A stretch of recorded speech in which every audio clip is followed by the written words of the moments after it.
All right, so here we are. Good morning. Yet another Sunday. A continuation of a sort of our chill Sunday morning coding, but of course we're working on Zom Nom Defense as we have for many months at this point.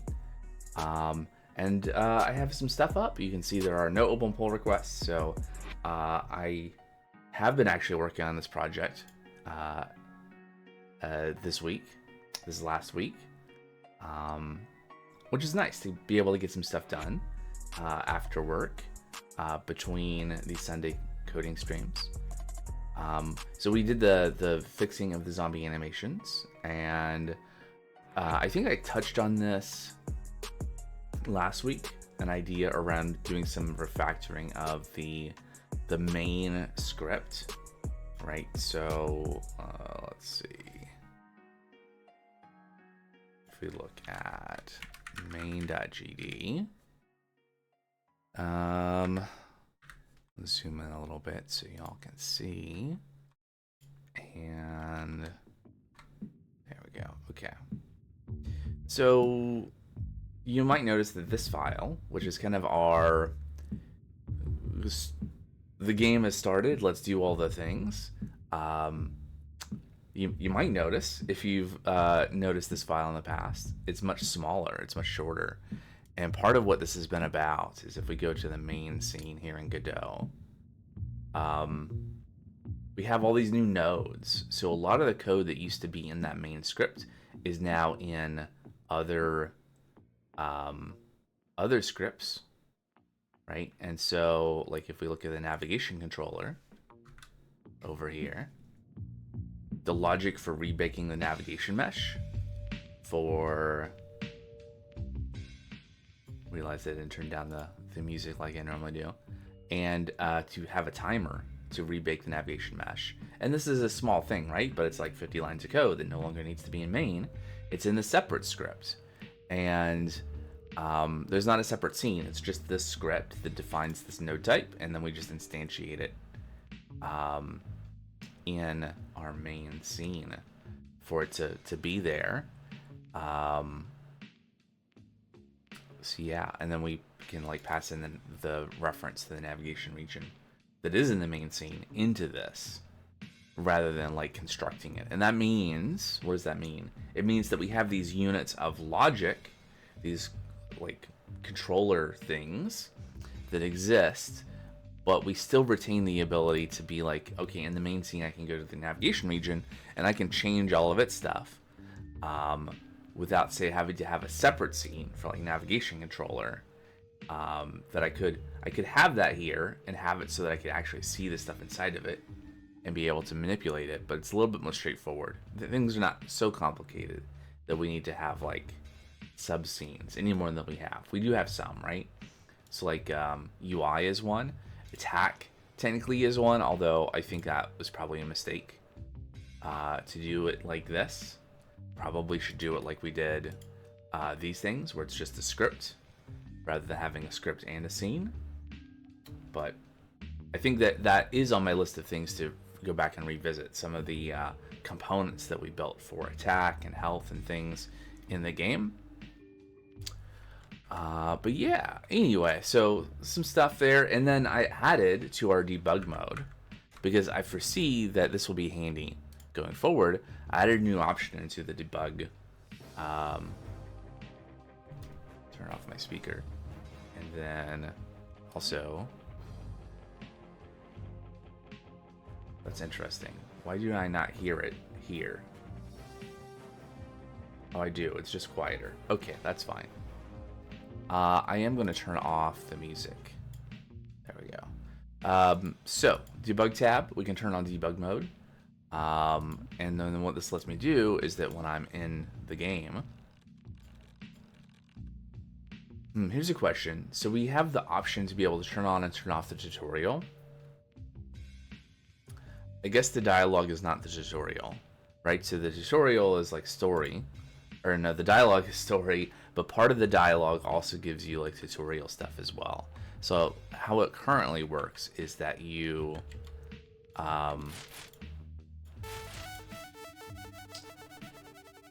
You get the dialogue, but you don't see the tutorial options. So anyway, new button, unlock all tech. So if we look at the tech tree right now, let's be paused. Because I'm in debug mode, I can now just choose any tech, so I can quickly like test unlocking things without having to like satisfy the criteria or have the scrap to pay for it. But then if I click unlock all tech, that unlocks all the tech, which does all the same behaviors as if I unlock the tech from the UI, except it like traverses through the whole tree, unlocks everything, almost everything, and then populates the hotbar with items, right? So we have like stack rakes, which I can't do if we're paused, but there we go, like that. What it doesn't do is that some of the text, the way I designed the tech tree, which doesn't look like much of a tech tree right now with this UI, but we'll improve it, is that some of these are mutually exclusive, right? So this is mutually exclusive with the Molotov mortar, right? The boom barrel. And then if we look at click, shot click is mutually exclusive with double tap. Which, yeah. I've not spent, honestly, a lot of time thinking about the details of the tech tree other than wanting it and wanting to think about all the different kinds of things we might want to enable to just kind of define the box.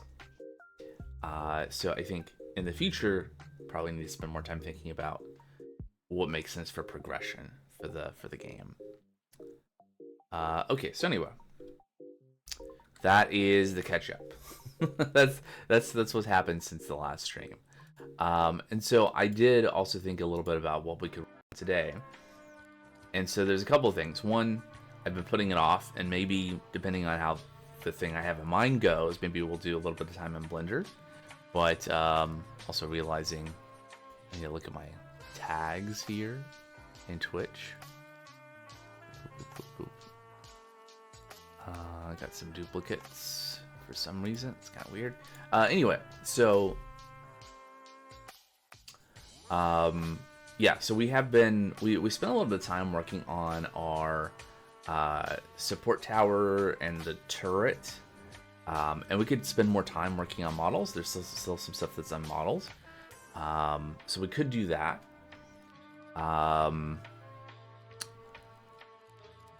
And that was something that we spent a stream and another stream working on a little bit. We could also work on the scenarios, but this is going to be more modeling, I think, is what it amounts to, right? So I have a vague sense of what these are supposed to be. Oops, I didn't mean to click that or cause it to move. So level 3 is supposed to be a hammock defense. Protect survivors relaxing in hammocks while zombies stumble through the forest. So yeah, I need to think about... so we have this one, which is one survivor on a car. It's kind of interesting as a starting level because it's one where it's hard to defend, right?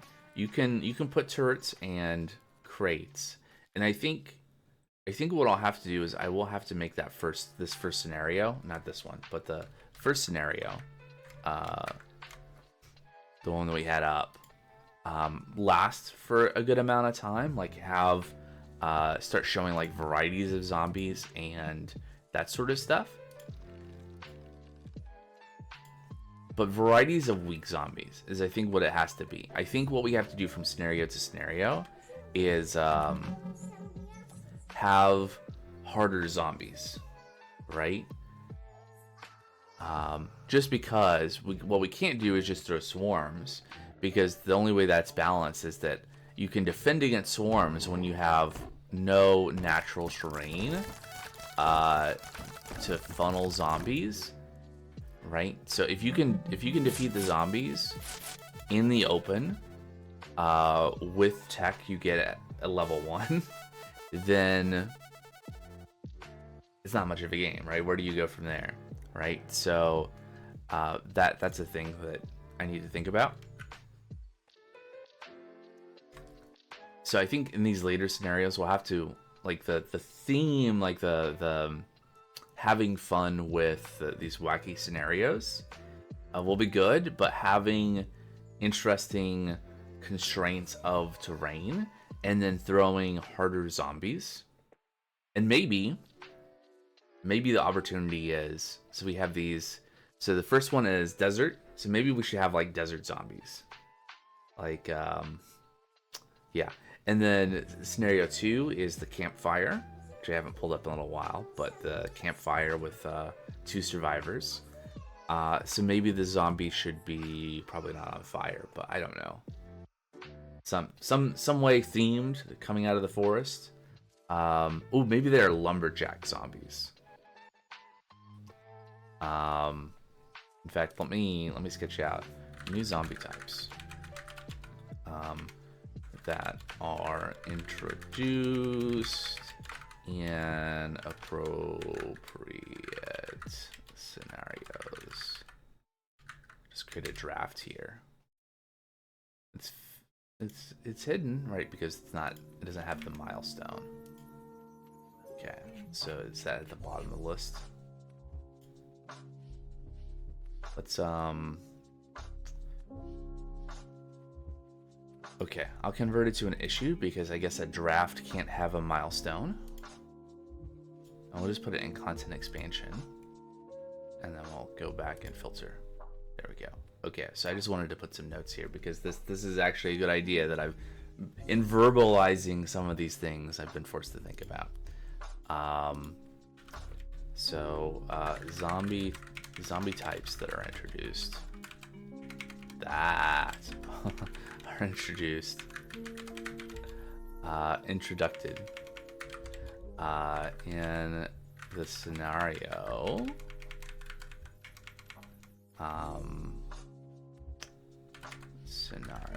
that matches their theme, right? So then I was like, desert, ooh,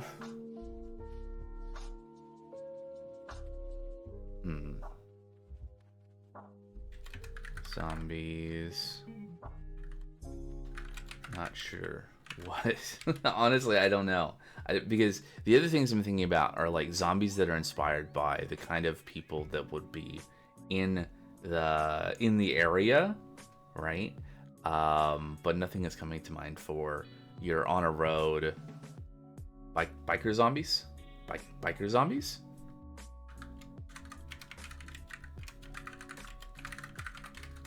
Kind of weird that would be like these have to be the weakest zombies, right? If they're in the first scenario, or we just have few of them, I don't know. Or as many bosses, normal zombies otherwise, right? So having a mixture maybe. Scenario 2 was the campfire, so logger zombies, I don't know. Scenario 3 was the hammock defense.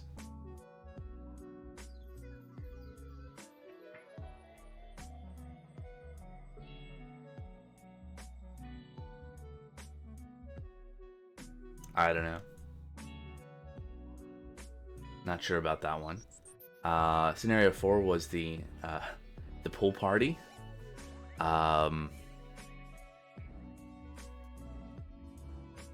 Let's do floaties. IES zombies. Came from another pool party.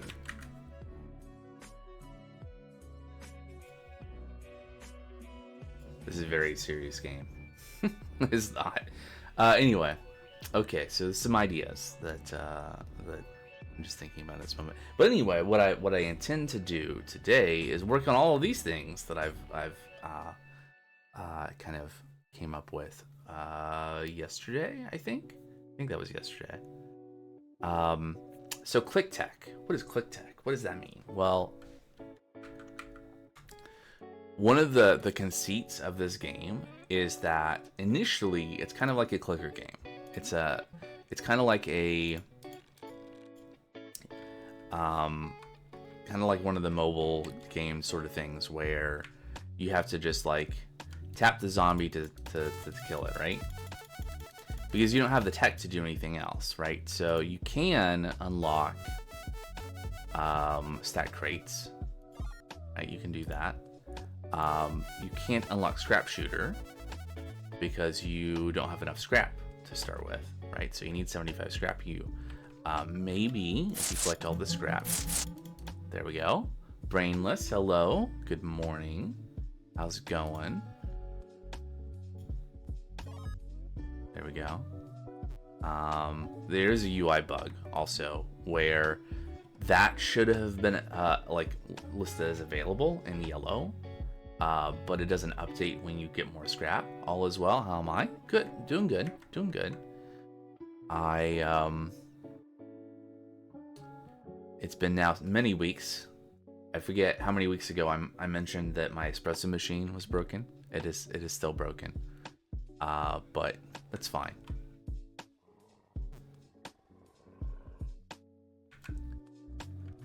I have now been weaned off of coffee, although I am having some tea in the afternoon. Interesting. You can click the zombie through the survivor. That's probably fine.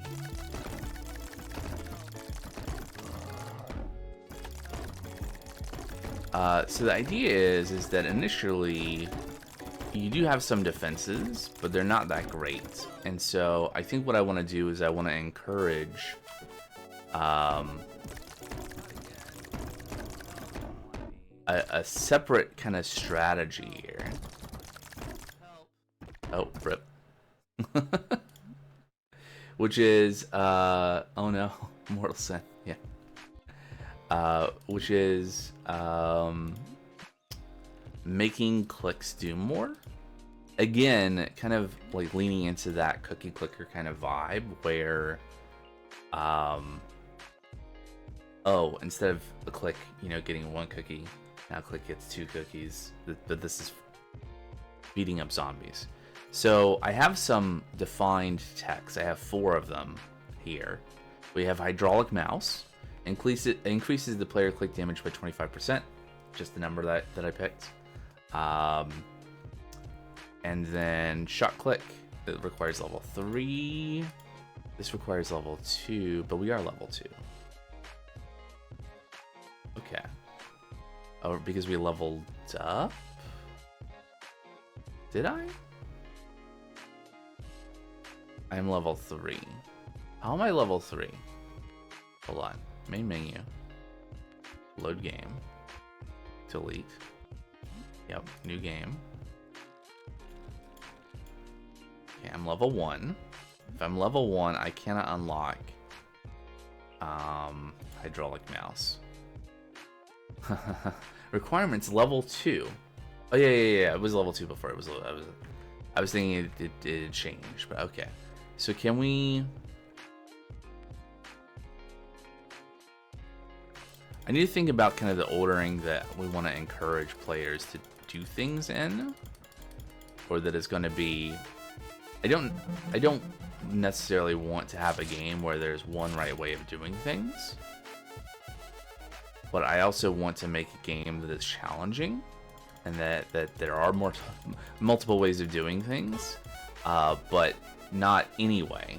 Like, no matter what you do, you'll win is kind of a boring game. There, we're level 2. We might need more time between the waves.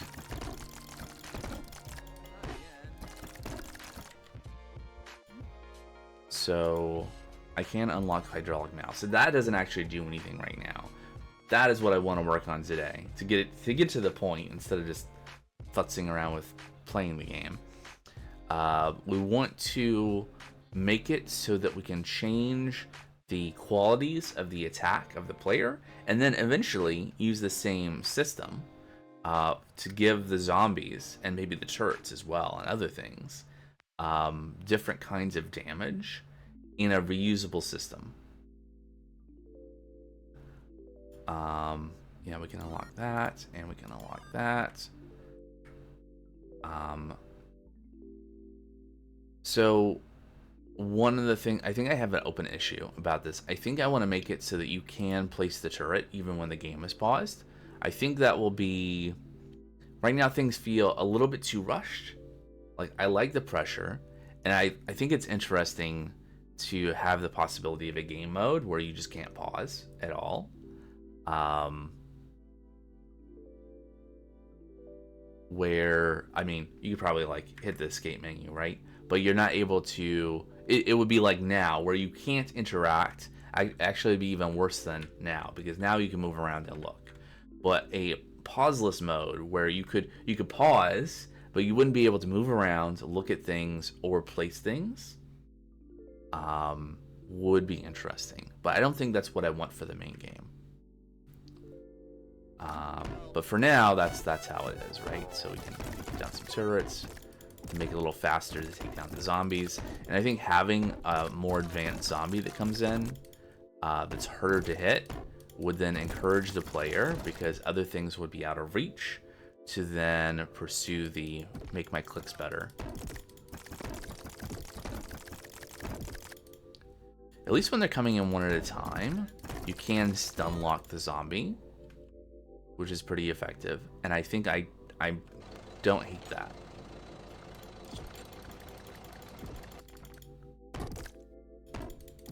Okay, anyway. So what actually are we doing though? Well, I actually have a plan. Amazingly, I know.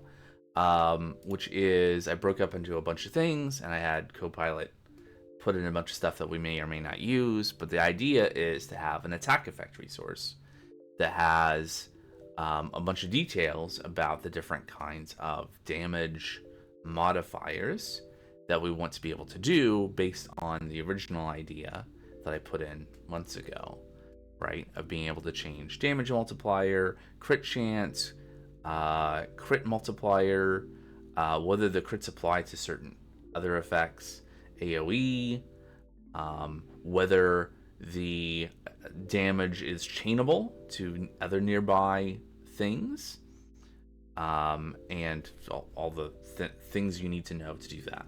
Now, implementing this, we won't actually implement any of these things other than for the player attack. We will multiply damage amount by damage multiplier. So we will use it. We'll use it just for the player attack, and we'll only implement the use of damage multiplier and not any of the other things. And then we'll update some documentation and update unit tests and those things. And that's this. Now, the way these are broken up would be really good to like give this to an AI and have it do, especially if it doesn't involve any art, textures, modeling, any of that stuff. If it's just code changes, it definitely is a candidate to just like give to an AI and have, you know, Copilot do it. But that's no fun. If I wanted to do that, it would be really easy. I would just click here and be like assigned to agent, because I'm paying GitHub a sufficient amount of money for that. But ooh, okay, so we're gonna make a resource attack effect. Where do I want that to live? Maybe in config. That's where most of my resources are.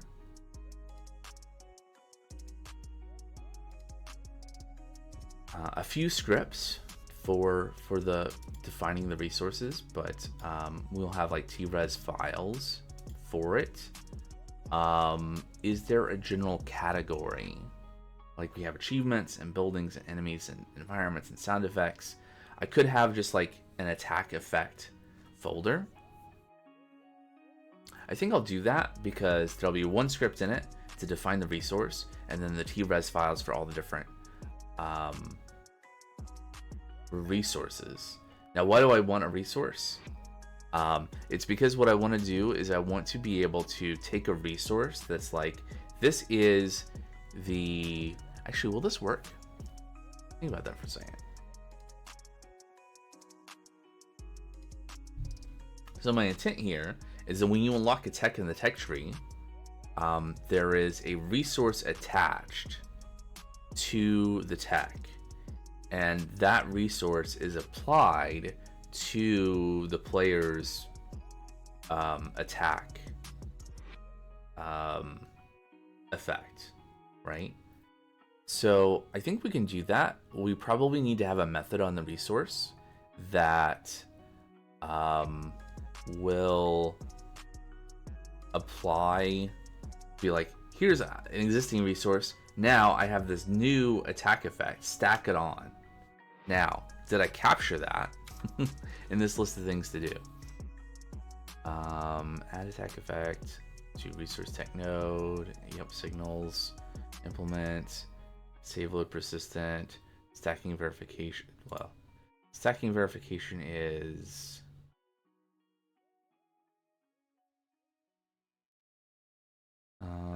I mean, this isn't really a thing. Let's see. Okay, let's add a new item. This is going to be I think I'll just make it part of this. Maybe it already is. No, okay, we'll edit this to add that to the list of things to do so I don't forget. Add stack effect method to resource attack effect that takes the effects from the argument and adds them to the to self, right? To itself. Is add the right is add what we want to do? I think so. I don't think, like, unlocking text probably shouldn't ever have a multiplicative stacking.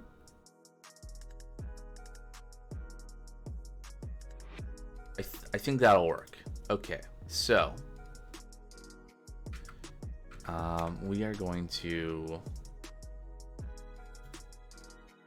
create a new folder. This is going to be attack effect. I'm going to create a script, and it's going to be resource attack effect. Do I do underscores when I do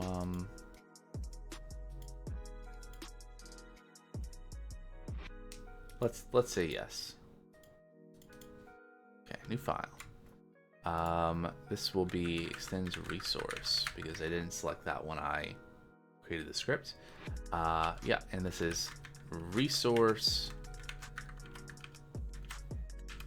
This is the pattern that I've been using for the naming of things, and we'll keep that going. And yeah, exactly. So we're doing that. Let's create a branch before I forget and start committing things. This is going to be, can't even spell my own name, issue 351. Do I want to do these as separate PRs? I think I want to make one PR for the overall thing, and we'll just work through these one at a time. 348. Okay, that's the parent of this sub issue. So we can just copy this list of things, and we want to do export var. That's good, right?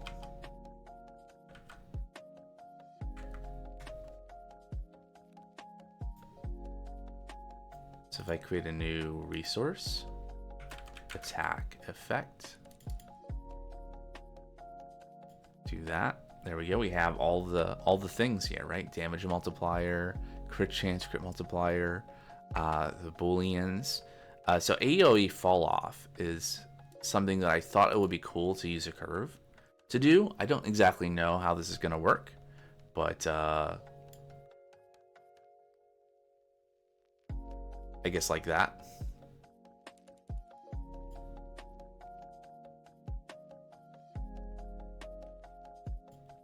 It seemed like an appropriate place to use a curve.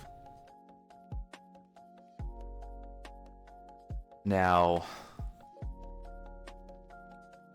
I think we'll just have to make some decisions about how the stacking effect works. I think when we stack things, maybe the curve, the AoE fall off, will just replace the existing one with whatever the stack is.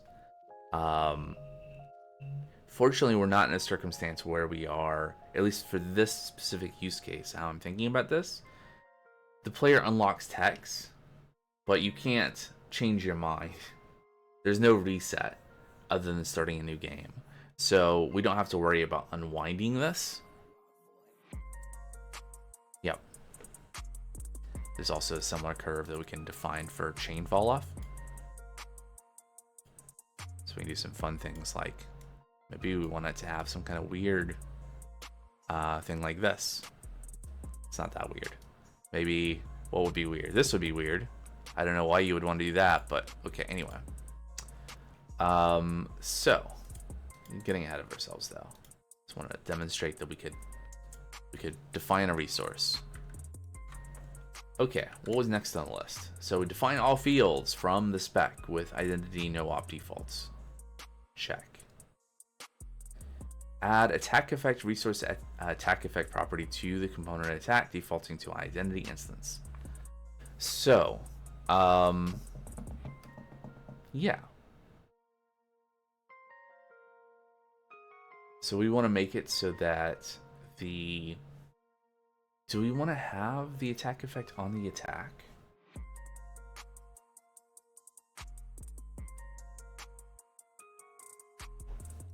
I guess so. That makes sense, right? So the attack, what do I mean by that?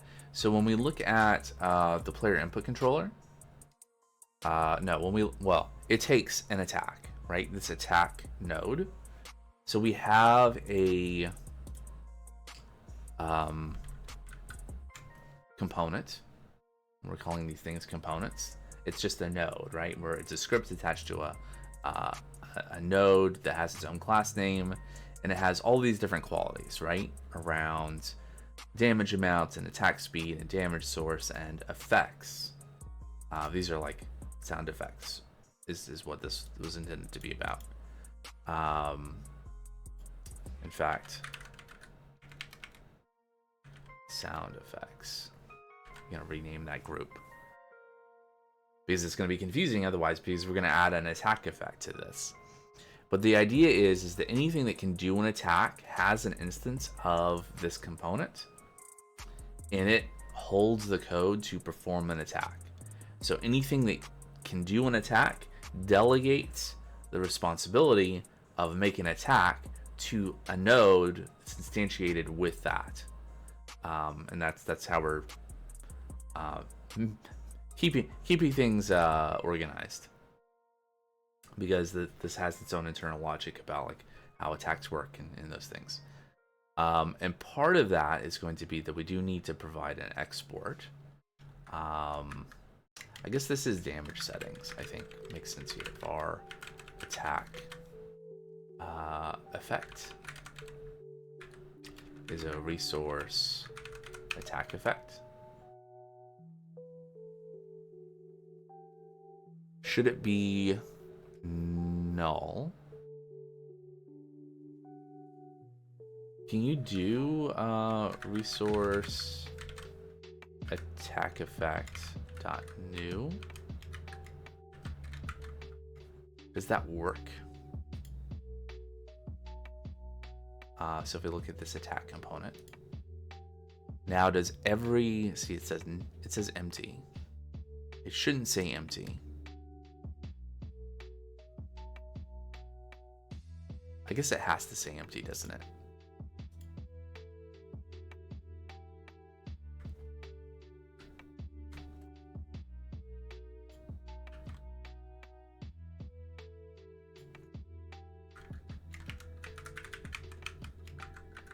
Okay, so what we're going to do is we are going to say if not attack effect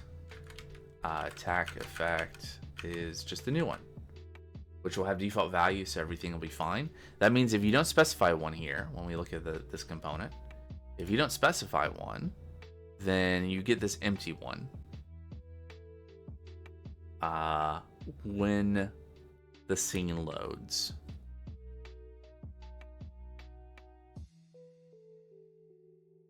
I think for this though, we will actually want to have a set attack effect, because this component, because it lives in, I'm just thinking about like going from scenario to scenario. But one of the things with going from scenario to scenario is that it goes into the, like how games are saved and loaded. I wonder if it's better for this to just use, like, have it instantiate a new instance of a empty resource when the game loads the main scene, and then when we load the scenario loading, like our save auto load save manager will load in.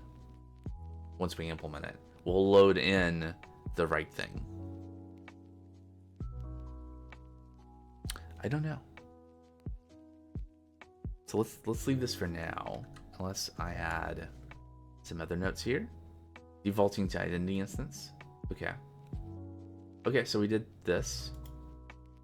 I mean, these are all very small changes, but it's very nice to have like a numerator like this keeping us on track, and meaning that I'm still thinking about like each thing individually and whether it makes sense for the whole picture, but I can keep myself on track. It's a dependable bot. Yeah. All right. Bye bye. Okay. So we want to implement stack effect, right? So in resource attack effect, we're going to add a method, because even though this is a resource, I immediately noticed it's within my peripheral up there on the other screen. So right, this is not Python, so it's not def, it's func. In your defense, I had to unlock the cursor from Alchemy Factory screen. That is a good defense. It's just occurred to me that my keyboard cam is too wide. I don't know how it just occurred to me just now, but it did. Here, let's fix this. Oh right, it's not here. I have to go to filters. It's just a slight detour here. Let's see if we crop. Let's top. I don't want to do that. I want to do left. If I make it narrower, then it should fit in the sidebar. I'm being squeezed.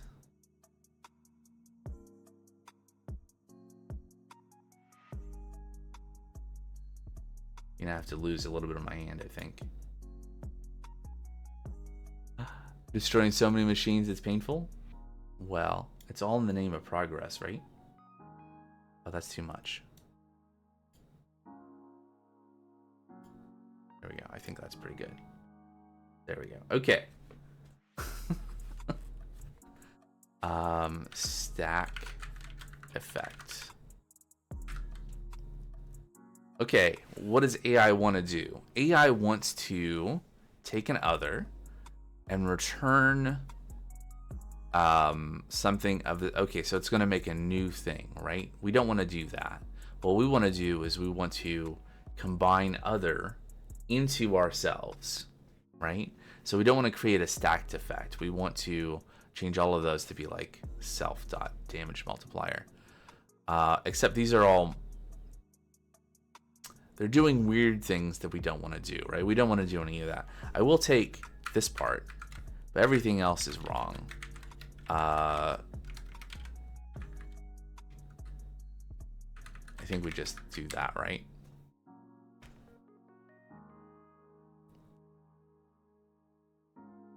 I think we just, everything wants to be additive, right? So we would just want to say damage multiplier plus equals other. We don't want to stack multiplicative. Hold on. You know what I need to do? Stacks the effects of another on to this one.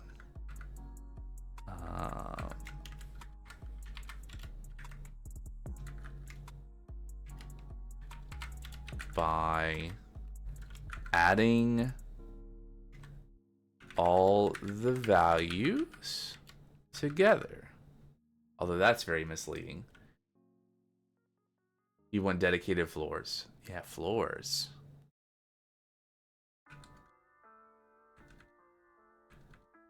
Yeah, I'm assuming... Have I already unlocked stairs? Or ladders? I'm assuming that's the thing you can do in Alchemy Factory. By...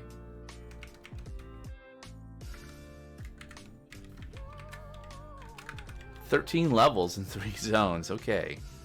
For each property, add the values together. Or take the max.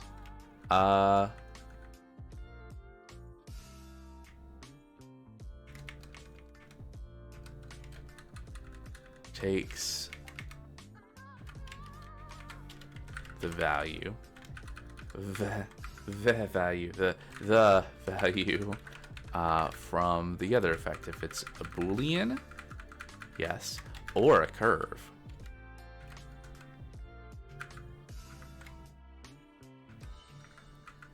I'm trying to not have really long lines here because it's not so helpful for looking at on stream.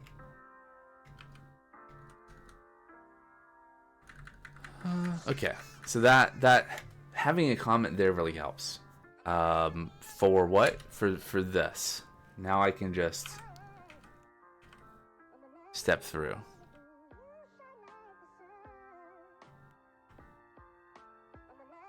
Right, and have it just complete. So what is this? Crit applies to a splash is a Boolean. So if either of them are true, this is true. I don't think that's what I want. Is it? I guess it is, right? So if the current crit applies to splash is true, I don't want stacked to change it to false. But if it's false, I do want to be able to change it to true if other is true. So yeah, I think that is correct.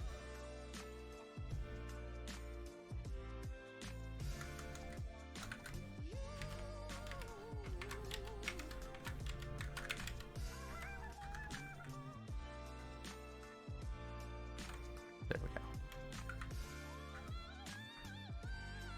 Those are all pluses. Plus equals, right? Good.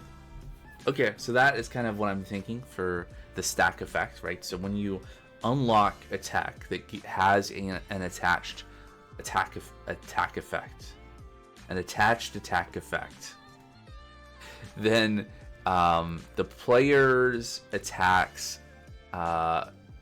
effect will have its stack effect method called with the attack effect of the techs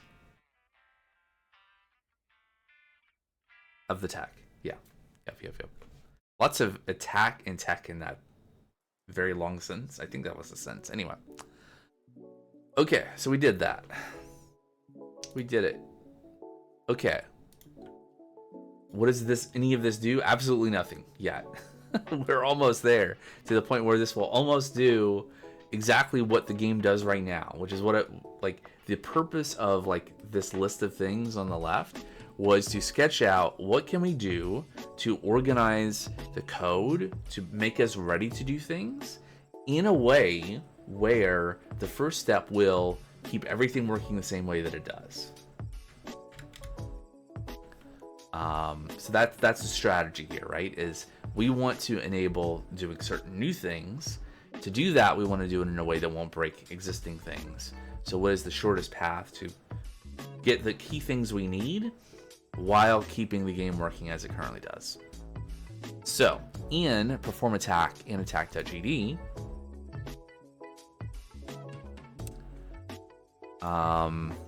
we want to multiply the damage amount,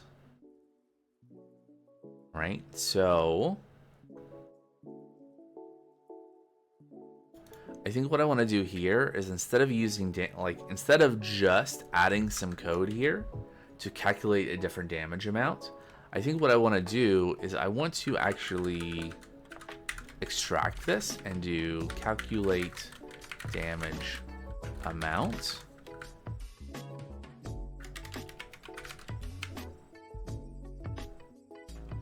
Okay, so and then what we're getting with our fancy autocomplete is that we're going to have a placeholder, which is final damage, and we will mutate it with the attack effect.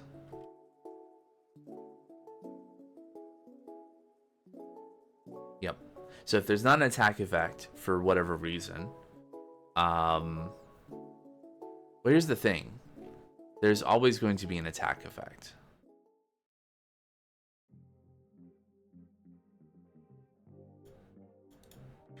There's always going to be an attack effect.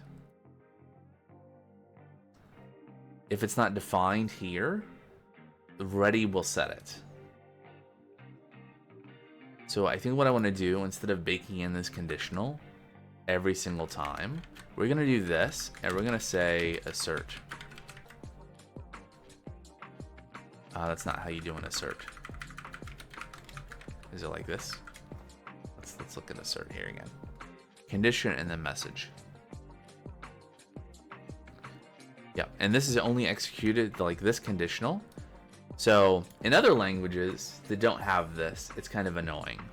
But the difference between having the if and checking every single time versus this, you may think, well, isn't that just going to have a conditional? Only in debug builds, right? So when we do the production build, this will never cause us to do anything. Like this won't be in the build. So it's good for development because it'll catch me doing silly things later, like somehow calling this method without having called ready first, or having gotten rid of this. It's kind of like, it's not exactly like a unit test, but it's a guardrail for us.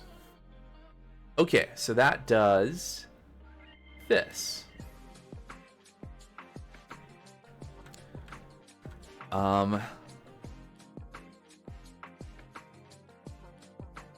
So I don't know, I think I might have talked about this document on stream, maybe last week, but this was something, I forget how I came across this.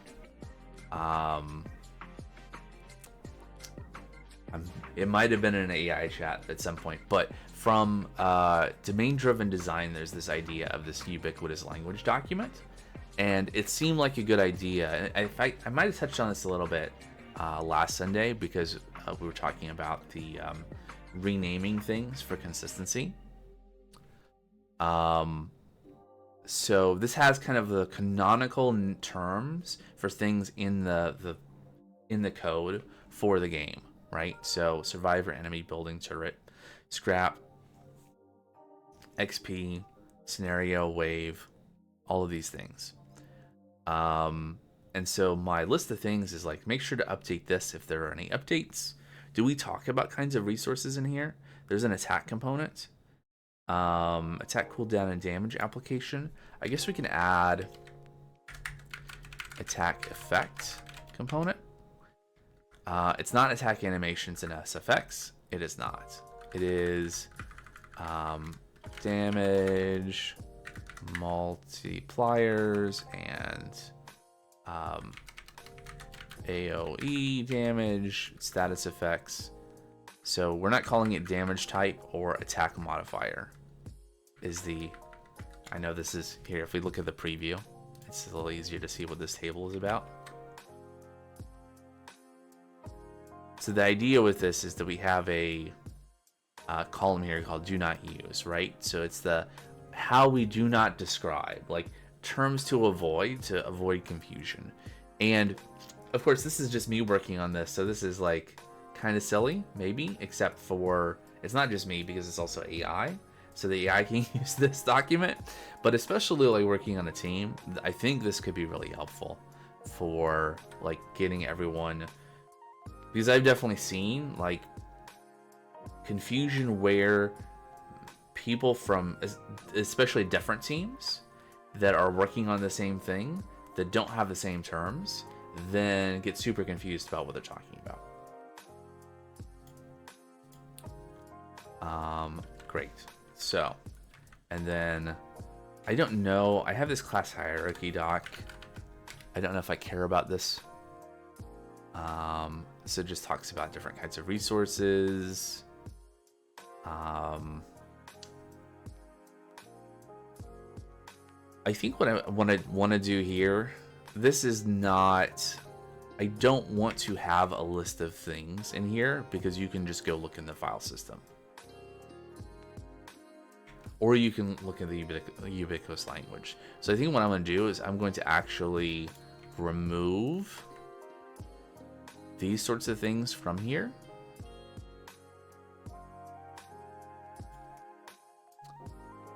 Instead of adding to this, I'm going to just delete it.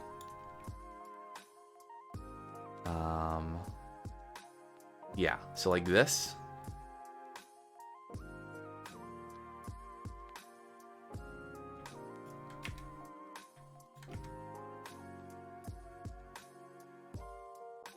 Like this part here, because this is part of a planned migration, we'll leave.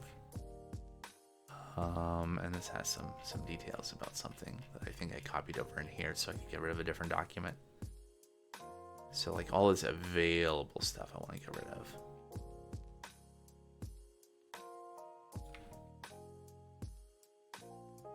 Okay, that looks good. Okay, so that's this. Now, we could write a test. I think what I will do instead is I will just run the game and see what happens.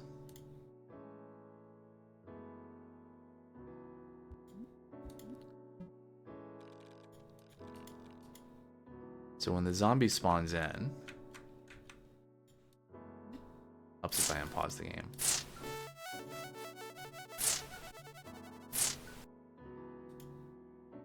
Interesting.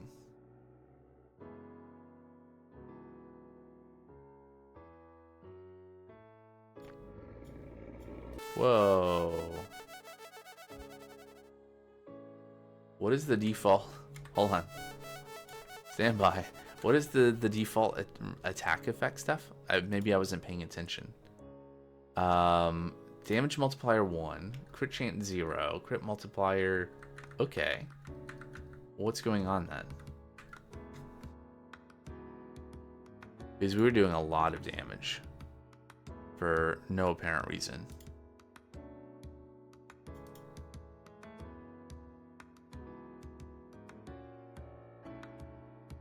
Okay, well, we're going to take a break here, and when we return, we'll figure out why we're so powerful. So,